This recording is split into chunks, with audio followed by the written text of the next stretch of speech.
Greetings all and welcome to Daily Pali Reading. Today we will be tackling the ultra famous mantra Om Mani Padme Hum. Yes, this is actually in Sanskrit, but we will fearlessly jump into these Sanskrit waters. Obviously, Sanskrit and Pali are related languages, but of course that's true of English and Pali. They are related, and everything in existence bears some relationship to something else. So that isn't necessarily a helpful comment, but Pali and Sanskrit are very closely related and at times can look and maybe sound very similar. So I think a person who spoke Pali would easily understand Om Mani Padme Hum once we do one thing, and that is we do have to deal with two words, Om and Hum. Here we have our Om Mani Padme Hum.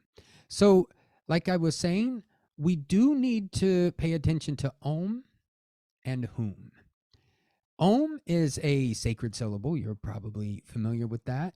It's in Buddhist context, it's typically printed as an O, and that is how it's pronounced. I think in Vedanta and Hindu writings, texts, you'll often see in the romanization is AUM. It's pronounced the same, but it is made up of these three different syllables, and they come together as Om. There's an interesting thing here. I'm obviously not going to go into the meaning of that. It's something that I invite you to look into, dear listener.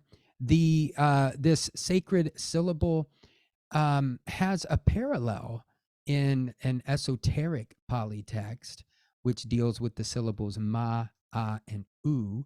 You can look that up in Kate Crosby's Esoteric Theravada. Talks a little bit about that. And I think here the specific claim was that nothing existed prior to these syllables. And I would just briefly, because, or I will mention quickly, you might even look into there is something similar in Kabbalah. I'll leave it at that. So we have Om, which is a syllable, a sacred syllable. And we have this hum, and I am leaving that as a particle.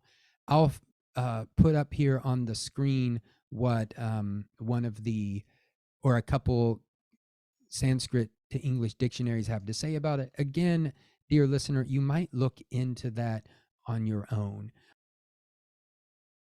What we are going to deal with are these two words here, and I'm going to go ahead and put them in blue. So these two words, maṇi and padme. Maṇi is, if you didn't know any better, someone could tell you this is a Pali word, and not only could you believe it, you'd believe it because it's true. Maṇi, if you look it up in the Pali English Dictionary, it is a Pali word. It's the nominative singular. This is the nominative singular. It means gem, jewel, or a precious stone. So we have a nominative here, and then we have padme. Now, we could get rid of this E and replace it with an padma. And that word does come up in Pali. I think that's maybe only in compounds. In Pali, I think it's more often paduma. And I think that's where the Pali English Dictionary redirects us. Paduma is a lotus, and it's a specific kind of lotus, the Pali English Dictionary tells us, and I will put a picture of that up as well. Padme in a lotus, in the lotus. Once we get rid of the sacred syllable and this ending syllable, we're left with maṇi. And I did make a note to myself here, and I didn't put a closing parentheses mark. Maṇi, if you have any issue remembering that, just think of the English word money. Money, a jewel, a precious stone. A precious stone in a lotus. The precious stone in the lotus. So that's where I'm going to leave that today. Dear listener, I invite you to contemplate this. And please leave in the comments the findings of your contemplations. I would love to learn what you've come up with. Peace.